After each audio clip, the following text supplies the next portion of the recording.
Hello, chat. What's you doing today? Hello, chat. Fuck. Wait, I didn't fix my mic. Hello, chat. What's you doing today? Today we're gonna get read something special. Basically, I'm gonna learn you how to read. You ready or not? Yeah, that's right. I hope you're gonna be a better chat than this shit.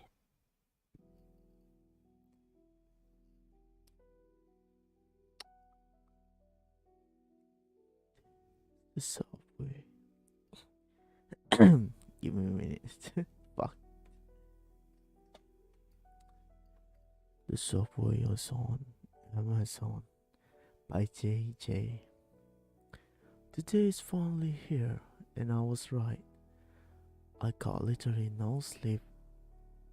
If you're not already pumped, check out the book trailer above to get the excitements following.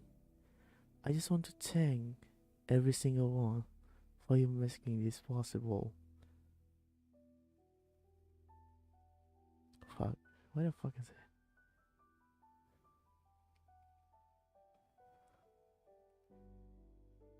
This book is The Subway by JJ. Fucking hell, you know what? Shit, this book. I was hoping gonna have to read this book.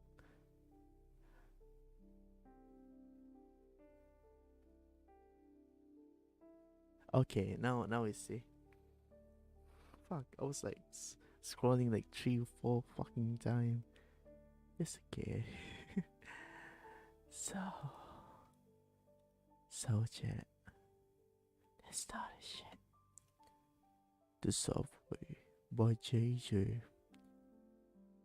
I hate riding the subway. Not just any subway either. The subway in New York City to be exact. There were no ifs, ands, or buts about it. I completely hated everything about them. I was that simple. Who wanted to ride on an underground train that smelled of stale play, tough and old people? Maybe it was just me. Maybe I was over exaggerating. Or maybe I was losing my sense of smell. But that definitely the smell that came to mind when I stepped a foot in a subway car. I hated how crowded they were. I received an elbow to the ribs or a hand shot for someone's shoulder almost every life. I was forced to ride that thing. I always walk out looking like I just take a part in a mildly ferocious fight with 10-year-olds. There was never anyone else to sit. If all the seats were taken by the time I got on, and then usually were, then I was forced to stand among the crowd of swaying bodies, where the pervert would accidentally rub up against me. I was like a game of music chairs, where the losers get to fill up by a bunch of strange old men as a punishment.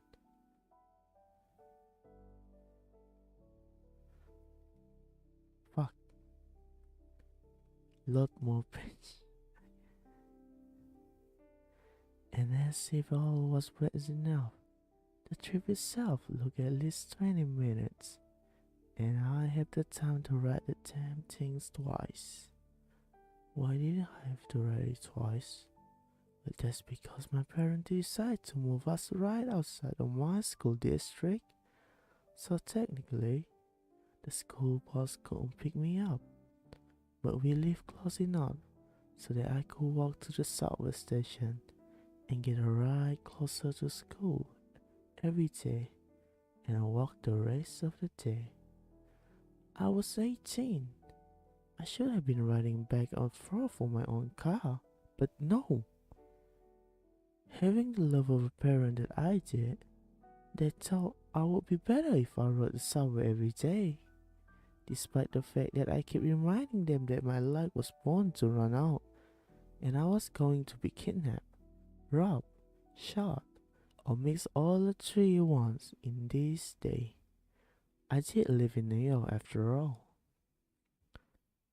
When they saw me on the news caption, missing girl, underneath my hideous high school ID picture, I was going to be all their fault. With all the money I spent riding the subway, I could have bought my own car now. But my parents, but why, but did my parents let me? No, apparently I wasn't ready for the big responsibility yet. In such a role here. So basically, they trust me to venture into a crowd of strangers every day. They could easily be hiding a mass murderer, a serial killers, and an half-witted maniac. But they didn't trust me with my own car. Apparent logic. But what happens? On one day, I rode in the subway. That one day, was that supposed to be just another? I don't think everyone saw it coming. Not me, my parents, not the unsuspecting passenger of the subway. The day that I really living to my own episode of Law and Order. And unfortunately, I end up being the victim. My luck finally ran out. Of grammar error, don't care. Whoever decided to make it an alarm clock sound like a siren of end of the world was an idiot. If I didn't die for a small heart attack that stupid things gave me, then I end up smelling second aggression against my nightstand. I'm currently on my clock, number 3. Luckily for my alarm clock, I wasn't in complete hostile mode when I suddenly woke up in this morning. Groaning, I'm blankly slammed by my hands on until I find a snooze button and roll up my own bed, blankets and all, only to land on the hardwood floor with a loud sound, the air leaving my heart in a whoosh. My mom's voice rang from the downstairs right after. Yeah, Ma, what was that? You better not be breaking anything up there. Yeah, Mom, don't ask if I was the thing that fell and possibly broke. I didn't even bother getting up or untangling myself from the blanket. I just rolled over the door like a giant baked potatoes and yelled out, I'm fine. Thank you for asking. Well, hurry up. You're going to be late. There's a slight pause, and then, again. Groaning again, I sat down and feel my blanket, goosebumps instantly appearing, and quickly make my way across the hall to the bedroom, grumbling. I was not a morning person. Who cared if I was late? Was I really missing something out on something important? Lord forbid, I missed out on my science teacher teaching us that his nucleus was powerful, that the nucleus was the most powerful of the cell. Or what is the mitochondria? See, I couldn't even bother to remember. Microorganism, you son of a bitch. And don't get me started on the whole y equal time x plus b thing. How dumb can you go? It's just simple math. Only dumb people see this shit. I definitely need the information later in life. After showering my usual morning routine, I brush up my hair so it's no longer look like a bird had a madness in it. I fell in a dark shit down past my shoulder. I got dresses, in a simple long-sleeved shirt, white zip-up hoodie, and jeans that hugged the sliding curve that my mother claimed I had, but I was pretty sure there was non-existent. I'm sure she's only said it to try to make me feel better. After slipping into my slightly worn but favorite pair of black Converse, I did once and over the mirror and make sure I pass acceptable to be been by the society. Thus, which really just consists of me making sure I didn't look like I had been living in a cave for the past 3 months. When I went outside, satisfied with my look, I grabbed my backpack off the desk in the corner of my room, bound downstairs one at a time. I tried to hold taking 2 steps at a time things once, and my face paid the price. As soon as I reached my bottom step, to the smell of bacon and salt on my nose, making my mouth water. Stepping into the kitchen, I saw my mom, her dark brown hair pulling to the messy bun, still in her pajamas. Pajama, what the and and leaning over the frying pan full of bacons. Thank you.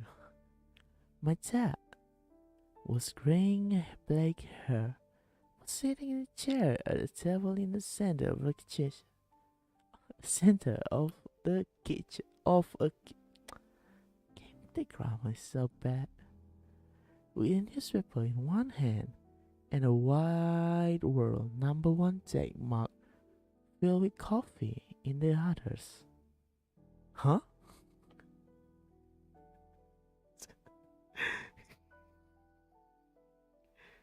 He looked like a dad straight out of a TV series. Who even still read newspaper this day? He was dressed in a white button-up shirt with red tie, black slacks, and a pair of glasses set on the bridge of a nose. Your typical family image. Walking over, I plucked 2 pieces of bacon in a plate and smiled sweetly at him as he stood like upon his newspaper with his highest brown rays. You weren't going to eat it anyway? As I shoved a piece into my mouth. I walked over to my baby brother, Aiton, who was sitting in his high chair with a bowl full of lack of better word slop. I ruffled his blonde fluffy hair and leaned down and whispered in his ear, but loud enough so my parents can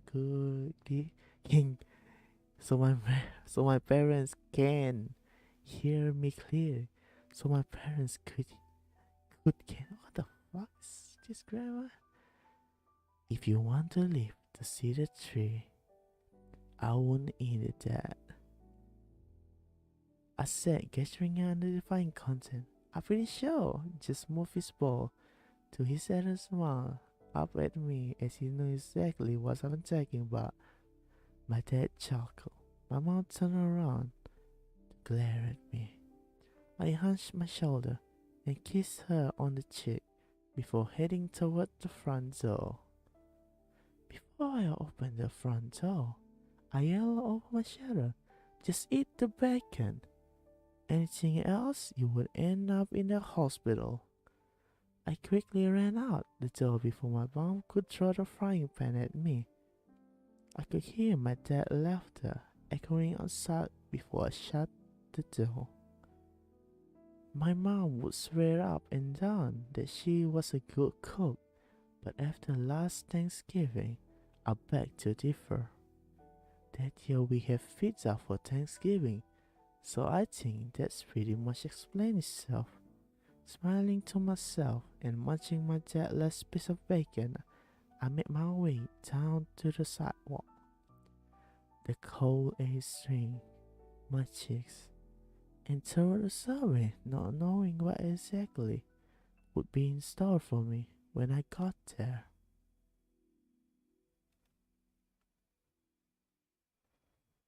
I was halfway to my walk to the subway station when my phone started vibrating in my pocket. Pulling it out, I saw a text from my annoying yet lovable best friend. There was enough for me frowning, not because she texted me, but because it was 7 a.m.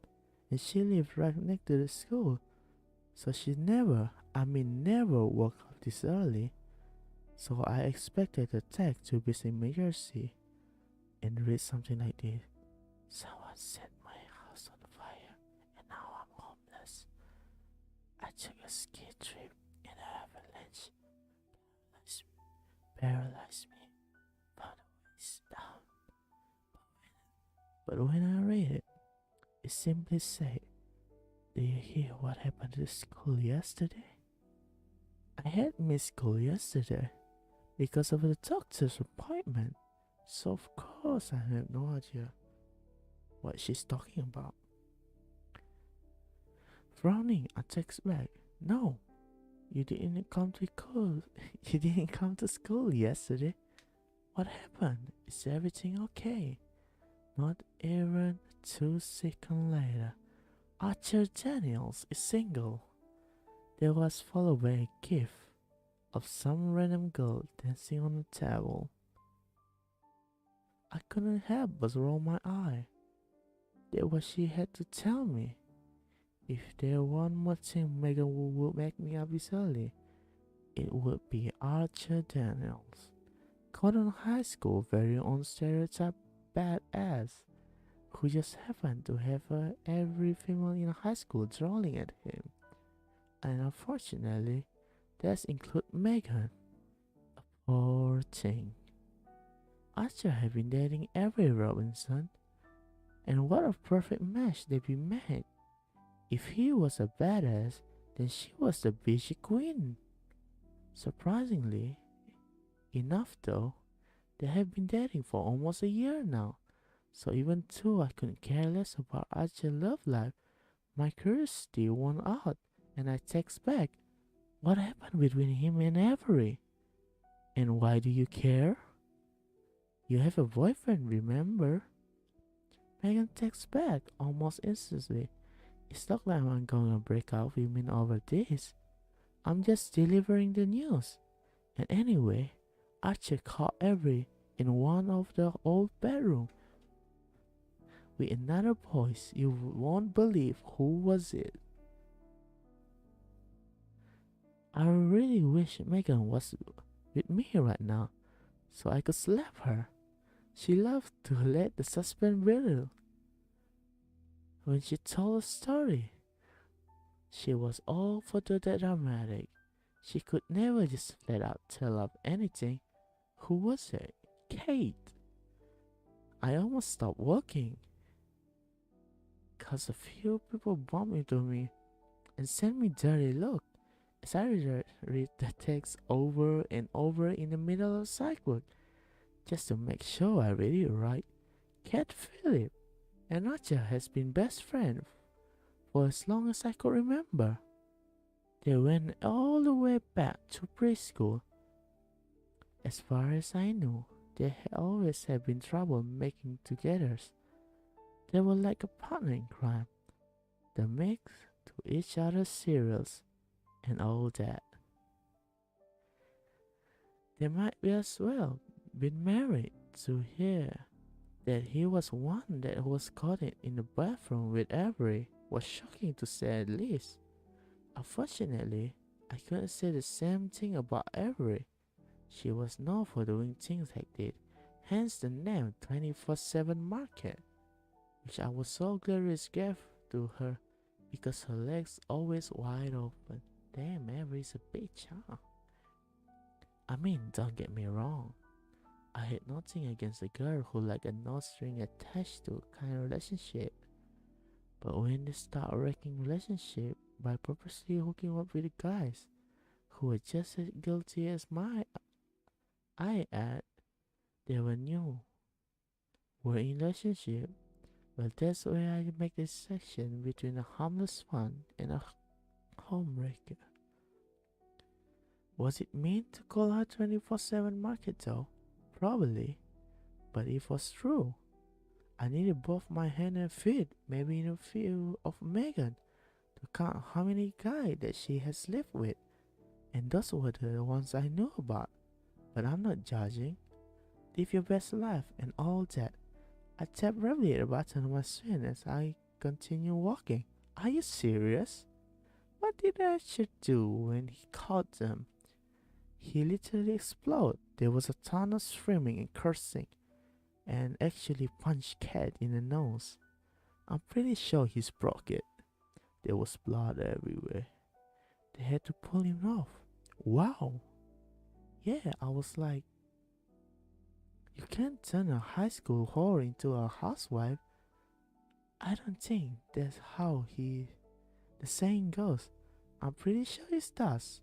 Anyway, I'll give you more detail when you get to school. Lol, K. Dang, kids this day. I slipped my phone back into my pocket, smiling at my irritated excuse as I best friend and looked up to see I was at the subway station. It was crazy how a little bit of gossip could make time fly. By the time I paid, I made one way to subway car that would take me closer to school. It was 7:15. Signing, I found myself a seat towards the back as far from anyone else as possible. I hate it when I went out in the public, and the public was actually there. It was only I sat down. I was about to pull my favorite headphone, ready to explain to everyone that I was realized who was sitting right across me. Looking, someone has definitely been in his Cheerios this morning, sitting there, arm crossed, dressed in a black hoodie and jeans, was none other than Archer Daniels.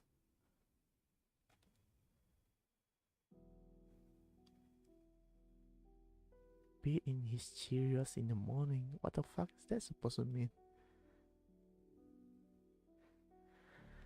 I didn't realize I was staring until a pair of green eyes met mine, followed by the harshness glare I think I was ever received. Archer was looking at me with his eyes bone red. I feels he was asking, "What the hell are you looking at?" But of course, he didn't actually ask that. He just continued to stare at me with that irritated, confused look in his face. For a second, I was wondering why he was still staring at me. When I remember, I was the weirdo who had started staring at him first. Embarrassed, I quickly averted my eyes, turned my attention back to my phone and headphone. I could feel my cheek burning. My embarrassment quickly turned to curiosity though. Why was he riding the subway? This last time I checked, I'm pretty sure Archer on a car, a sleek black Mustang to be exact. What kind of parent bought their teenager that kind of car? I didn't know, but I wish I would had them. I put my headphone in and randomly select a song to play, trying to still and wondering my tongue and preparing for 20 minutes ride. There would be one more stop before the subway train reaches its destination, and I was hoping that I could keep my mouth shut and stop asking myself, Archer, why he was here for the rest of the ride? I relaxed as best as I could in a hard chair, leaning back, and my music started blasting to my ear. Unfortunately, my curiosity was still buzzing. My eyes seemed to move there on the crowd, opening my eyes like they was making less noticeable. I once again glancing over Archer, and he was still glaring at me. Although this time, that confused expression was no longer in its place. Instead, it was replaced by a amused one. Frowning sadly, I took my headphone away from my ears, and I couldn't keep my mouth shut any longer. What are you staring at? The words were out of my mouth. Before I could stop them, I couldn't exactly take them back, so instead I left them out there and waited for the answer.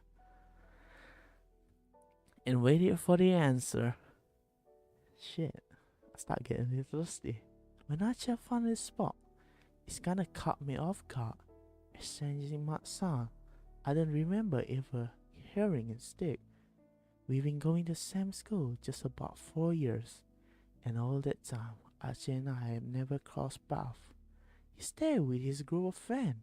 They was basically worship the group he walks on, while I mostly slay hanging out with Megan. If I didn't think that she secretly wanted to be a part of friend group, I'm pretty sure she put up in the actual application. Weren't you was staring at me? His voice.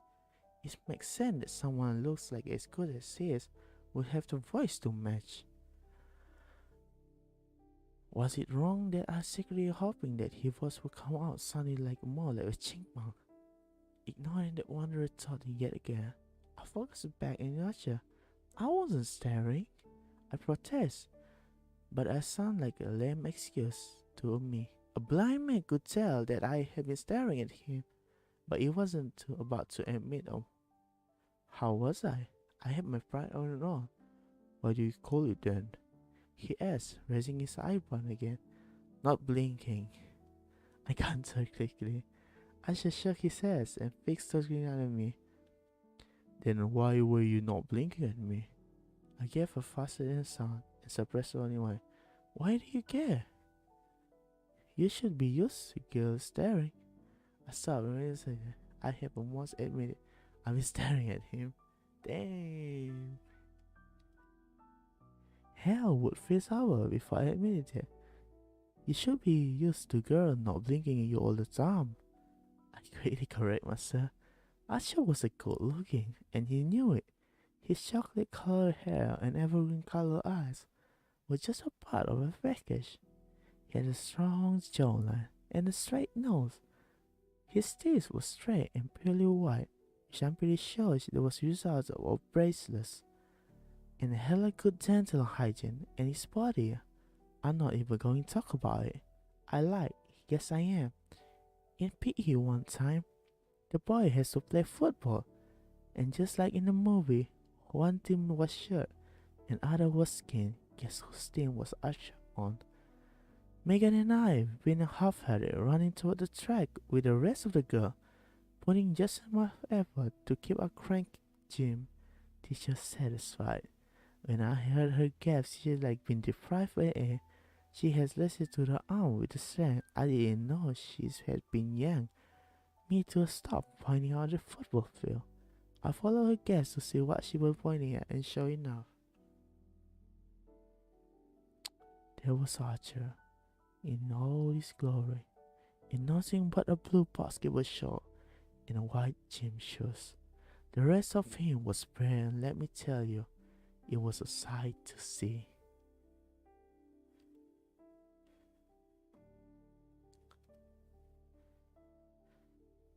While I pride myself on not dwelling over him, why did he have a nice body? I was like, the gods of Olympus have blessed him. His chest was thin and sculptured, with broad shoulders and toned arms and abs. It was a crime for someone to look that good. A mischievous grin played on Archer's lips as he crossed his arm across his chest, effectively bringing my attention back on him and away from the thought about how good his stupid body looked. Of course I'm used to the girl staring at me. I'm asking why you staring at me. You didn't even throw a glance at me at school. They caught me off guard too. He knew who I was. I mean, I wasn't the one to hug the step-sitter from Cinderella or anything like that, but I wasn't anything special to look at that. Really attracted by intention.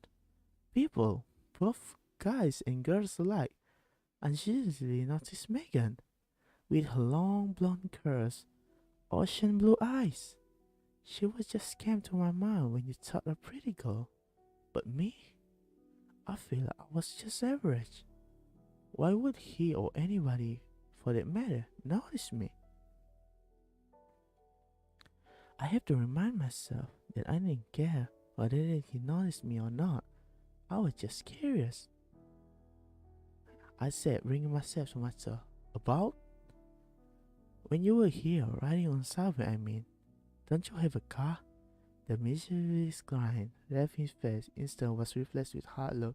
There's none of your business. He snapped as his son looked at me Russian. Whoa! The switch is almost like something straight out of Split. I could picture it now. Oh, that wasn't me. That was Patricia.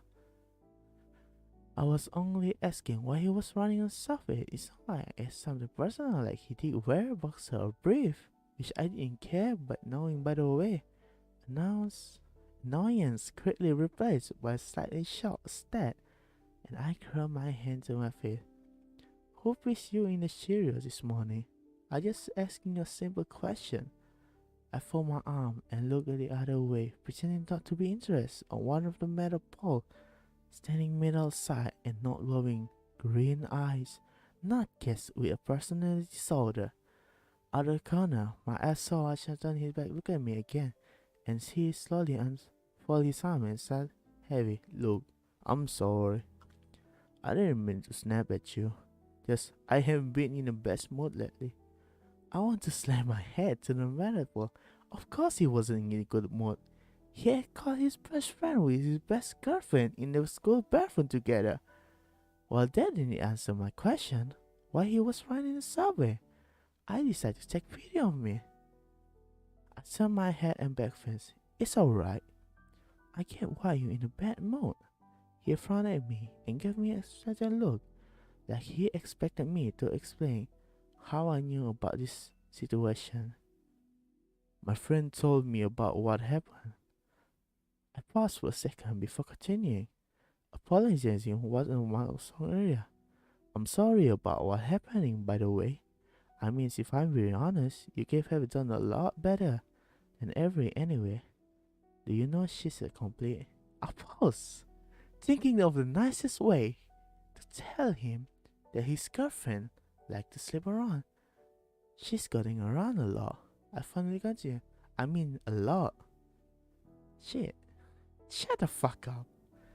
Bullcrap, it's just nonsense. We all know a triangle when we see one. Why do I have to prove it's a triangle by calculating its side and angle and that's all?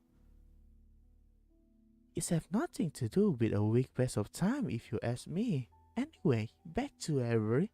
I mean, I'm not trying to judge her, but think she's getting tired. Do you not need a break? All this shit. You see what I mean? Apology is not something I'm good at, and I really need to make me feel better. Damn, this girl is dumb as fuck. Just say like this. Oh, what's wrong with you? I'm staring at you. Why? Never see you use the subway before. Why you use subway? Oh, because blah blah blah blah blah. Let him talk. That's how you do conversation.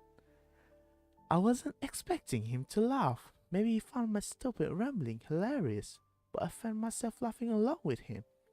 A few never gave us a annoying look, but we continued to laugh anyway. When our laughter died down, Archer reset back to his seat, a small smile playing in his lips. Yeah, I know how she is. She just acts different with me. She wasn't anything like how people made her out to be, at least not with me anyway.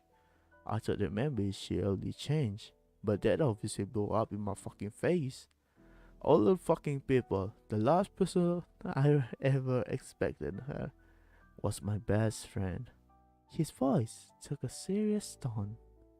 Wow, Archer really liked Avery. And look how she's repaid him by screwing over around his best friend. Without really thinking about what I was doing, I stood up, setting my back down on my seat and make my way over to MT6 next to Archer. He turned around. Look, I don't know what's your relationship. I'm pretty probably the worst person to ask about them.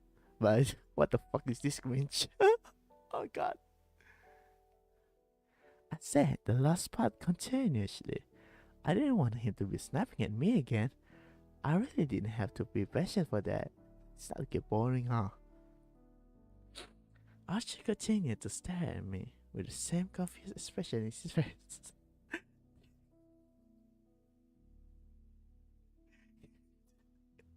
It's dumbass.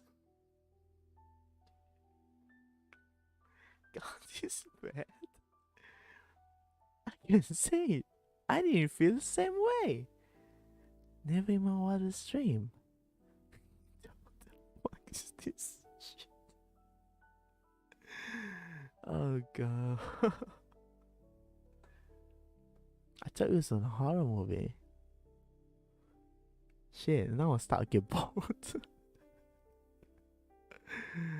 God damn it. That's why I hate riding in the subway.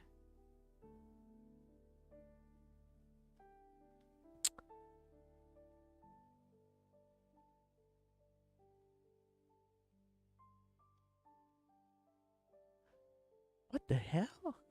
Ah, okay. Okay. Let's make our own movie though. Let's make our own night. Let's create our own things. You know?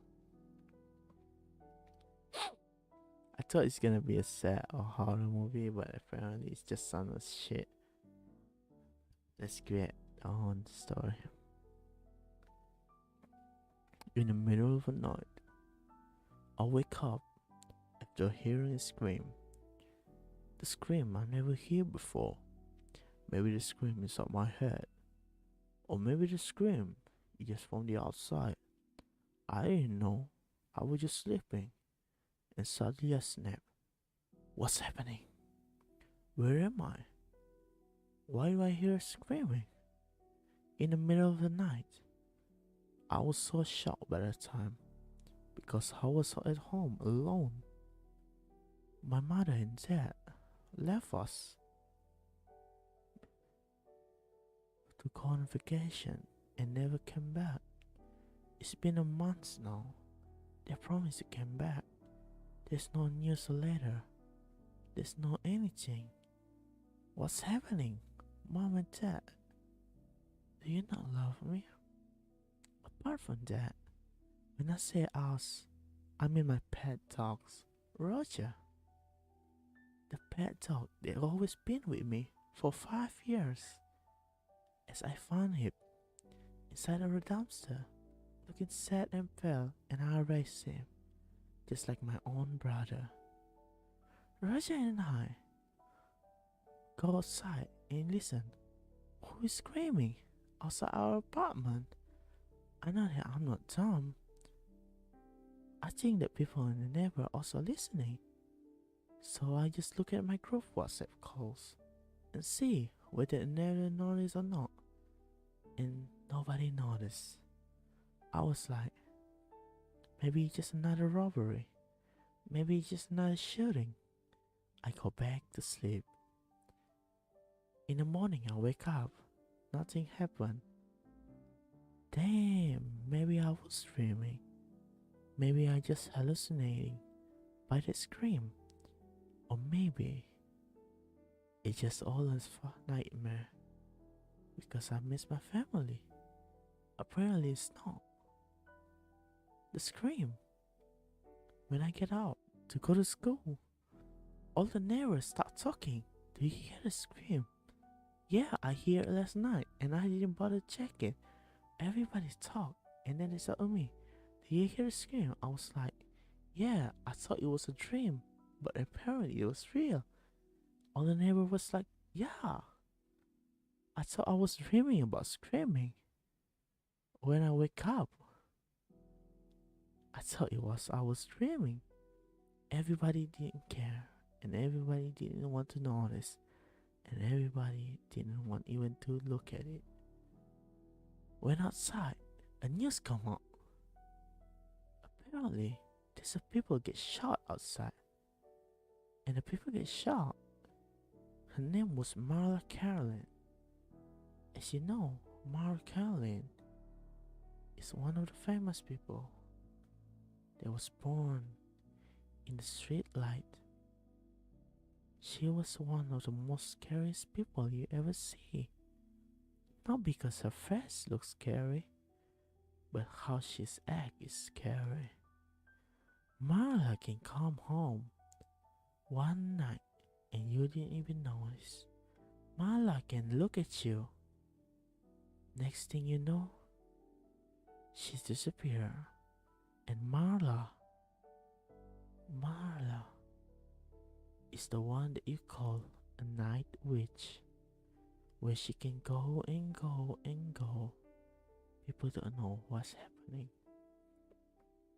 The body of Marla is found dead in the lobby of her apartment. It was so shocked that everybody go and rush out and see. Even the cops were shocked because they knew who Marla is and how capable she was. When they figured out that Marla was passed away, especially when God died by shooting, they were shocked because Marla never go outside at night. Marla is never been seen at every night, and people were shocked to find out what's happening. When they look up, they figure out something weird. Marla blood. It's not black, it's not red, it's nothing. She didn't have bleed, even though there's a hole in the bullet still there. People were confused. What happened? Why is she not bleeding? You know that people bleed when that's happening. Apparently not. People were so scared that people say this was Marla's revenge. Marla's revenge is so high and so bright that the person who killed Marla may be on the verge of the death. That's what people thinking. That's what people say. But the thing is, Marla was never dead, and that body is not even hers. How I knew it? At the night, I want to sleep. Suddenly, I hear a loud noise coming outside the window. It was a scream again, the same scream as the last night, and the whole neighborhood get out from their apartment to see what's happening. And lo and behold, in the lobby, the body of Marla again, getting shot at the same place at the same time. People were so scared. People almost faint. The cops doesn't want to come because he was so scared. When they come, at least 3 price came and want to check the body of Marla. Apparently, it was debunked 3 years after. It was a joke by Marla. Because why? We saw her shit on YouTube. Fuck you, Marla. And it was a real story. How do I know? Because I am Marla. Thank you for everything.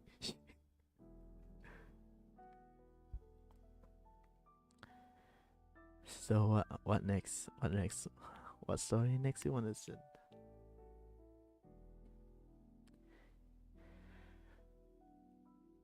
Oh, what spot?